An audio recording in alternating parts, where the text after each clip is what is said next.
আসসালামু আলাইকুম রহমতুল্লাহি ওবরাকাতুহু। সম্মানিত সুদী, শুরু হচ্ছে ধারাবাহিক তাফসির সূরা ফাতিরের ৩১ নং আয়াতে কারিমা থেকে। আউযু বিল্লাহি মিনাশ শাইতানির রাজিম। বিসমিল্লাহির রহমানির রহিম। ওয়াল্লাযী আওহাইনা ইলাইকা মিনাল কিতাবি হুয়াল হাক্কু মুসাদ্দিকাল লিমা বাইনা ইয়াদাইহি ইন্নাল্লাহা বিইবাদিহি লাখাবীরুম বাসীর।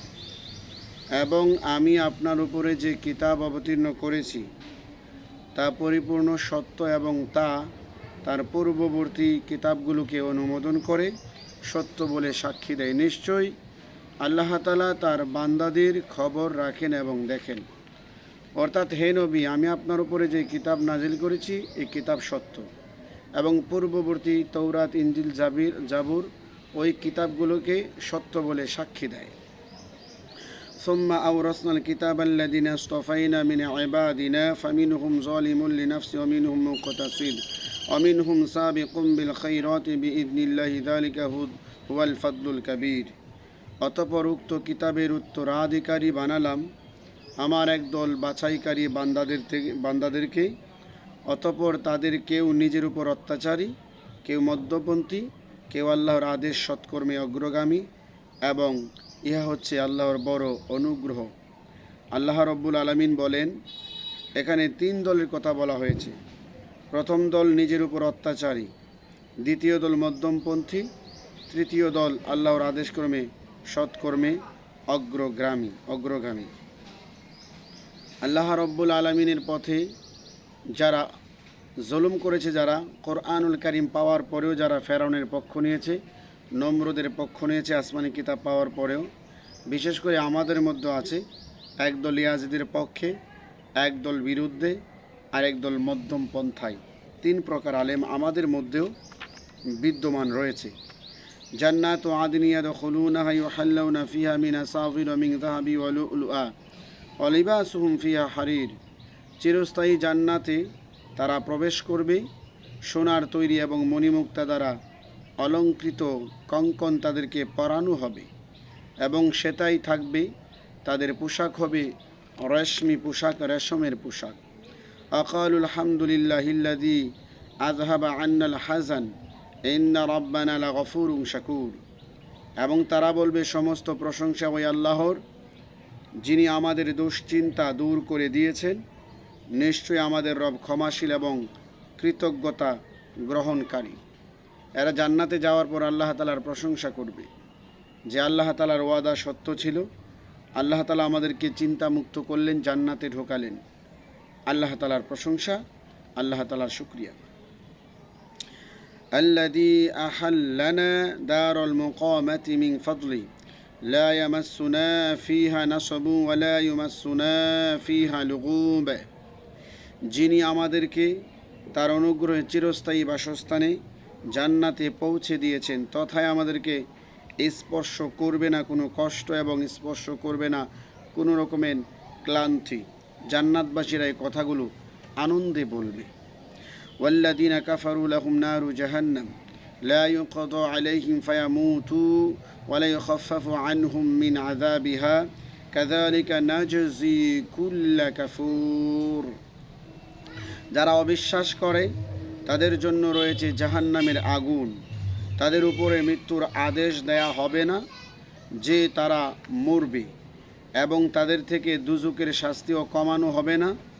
এইভাবে আমি প্রত্যেক অবিশ্বাসীদেরকে শাস্তি দেব, কঠিন থেকে কঠিনতম শাস্তি। অহুম ইয়াসতারিখুনা ফিহা রব্বানা আখরিজনা না'মাল সালিহান গায়রাল্লাযী কুন্না না'মাল আওয়ালাম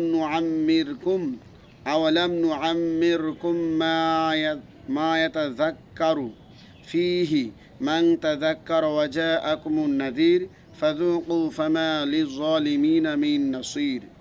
তারা জাহান্নামের মধ্যে চিৎকার করবে, হে আমাদের প্রতিপালক, আমাদেরকে জাহান্নাম থেকে বের করুন। আমরা যে আমল করতাম তার পরিবর্তে অন্য আমল করব। মানে দুনিয়ায় শিরক করতাম, শিরক না করে আমলে সলেহ করব। আমি কি তোমাদেরকে বয়স দান করিনি? আল্লাহ তাআলা বলেন। তার মধ্যে যে ইচ্ছা করত সে উপদেশ গ্রহণ করতে পারত। এবং তোমাদের কাছে ভয় প্রদর্শনকারী আসেনি, অতএব তোমরা শাস্তির স্বাদ গ্রহণ করো। জালিমদের জন্য কোনো সাহায্যকারী নেই। তোমরা দুনিয়ায় জুলুম করেছো, এখন তোমরা শাস্তি ভোগ করবে, তোমাদের সাহায্যকারী নেই, তোমাদেরকে কোনো রকম সাহায্য করা হবে না, আর তোমরা সাহায্যপ্রাপ্ত হবেও না। এরপরে আল্লাহ তাআলা বলেন, ইন্নাল্লাহা আলিমু গায়বিস সামাওয়াতি ওয়াল আরদি ইন্নাহু আলিমুম বিদাতিস সুদূর। নিশ্চয়ই আল্লাহ তাআলা আকাশসমূহ এবং পৃথিবীর মাঝের সমস্ত অদৃশ্য বিষয় সম্পর্কে অবগত আছেন, এবং অন্তরে যা কিছু আছে সে বিষয় তিনি সম্যক অবগত আছেন। আল্লাহ রব্বুল আলামিন আকাশ জমিনে যা আছে সব কিছু সম্যক অবগত আছেন। হুয়াল্লাযী জাআলাকুম খলাইফা ফিল আরদ ফামান কাফারা ফাআলাইহি কুফরু ওয়ালা ইয়াজিদুল কাফিরিনা কুফরুহুম ইনদা রাব্বিহিম ইল্লা মাকাতা ওয়ালা ইয়াজিদুল কাফিরিনা কুফরুহুম ইল্লা খাসারা। তিনি তোমাদেরকে পৃথিবীর খলিফা নির্বাচন করেছেন, অতঃপর যে অবিশ্বাস করে তার উপরে তা পতিত হয়। অবিশ্বাসীদের অবিশ্বাস তাদের রবের অসন্তুষ্টি ছাড়া অন্য কিছু বাড়ায় না। অবিশ্বাসীদের অবিশ্বাস তাদের ক্ষতি ছাড়া অন্য কিছু বাড়ায় না। আল্লাহ তাআলাকে যারা অবিশ্বাস করে, পরকাল যারা অবিশ্বাস করে, এ অবিশ্বাস তাদের ক্ষতি বাড়ায়, আল্লাহ তাআলার কোনো ক্ষতি হয় না। কুল আরাআইতুম শুরাকাআকুমুল্লাযীনা তাদউনা মিন দুনিল্লাহি আরুনি মাযা খালাকু মিনাল আরদি আম লাহুম শিরকুন ফিস সামাওয়াত আম আতাইনাহুম কিতাবান ফাহুম আলা বাইয়িনাতিন মিনহু বাল ইয়াইদুয যালিমুনা বা'দুহুম বা'দান ইল্লা গুরুরা। আপনি বলুন, তোমরা কি লক্ষ্য করেছ তোমাদের শরীকদের বিষয়, আল্লাহকে বাদ দিয়ে যে তোমরা যাদেরকে ডেকে থাকো? তোমরা আমাকে দেখাও পৃথিবীর কোন বস্তু তারা সৃষ্টি করেছে। তোমরা আল্লাহ ছাড়া তাদেরকে ডাকো, দেখাও তো। আমি যেমন সৃষ্টি করেছি মানুষ, আগুন, পানি, বাতাস, এরা কি সৃষ্টি করেছে আমাকে দেখাও। অথবা আকাশের কোন অংশের তারা মালিক, আমি তামাম আকাশের মালিক, কোন অংশের তারা মালিক, দেখাও আমাকে।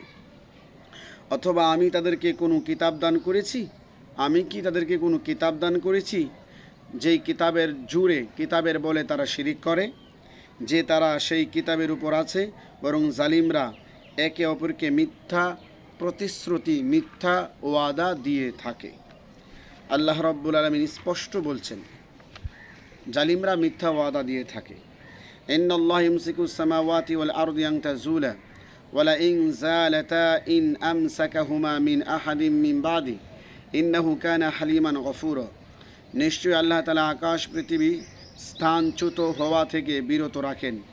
যদি উহারা স্থানচ্যুত হয়ে পড়ে, তবে তিনি ছাড়া কে আছে যে আকাশ ও পৃথিবীকে রুখতে পারে? তিনি সহনশীল, ক্ষমাশীল।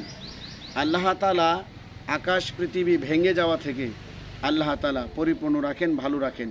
আর যদি উহা স্থানচ্যুত হয়ে যায়, যেই জায়গায় বসানো হয়েছে ওই জায়গা থেকে যদি চলে যায়, কার ক্ষমতা আছে এগুলোর মধ্যে একটাকে টিকিয়ে রাখার জন্য? কারো ক্ষমতা নেই।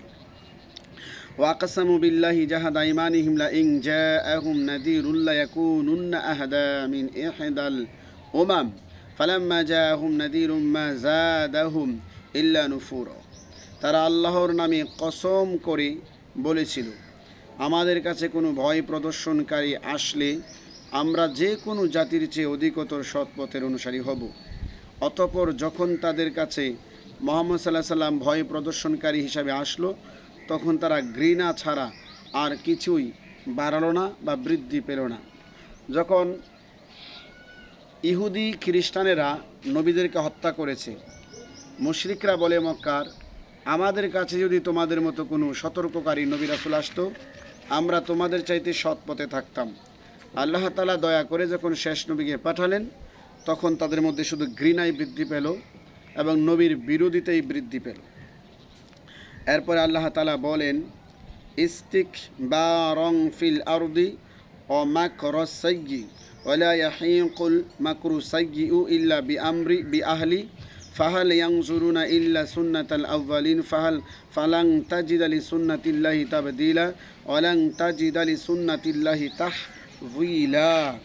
পৃথিবীর বুকে অহংকার করে, নিকৃষ্ট ষড়যন্ত্র করে তারা দূরে সরে গিয়েছিল। নিকৃষ্ট ষড়যন্ত্র কেবলমাত্র ষড়যন্ত্রকারীদেরকেই পরিবেষ্টিত করে, অর্থাৎ যারা খারাপ ষড়যন্ত্র করে এই খারাপ ষড়যন্ত্র তাদেরকেই পরিবেষ্টিত করে।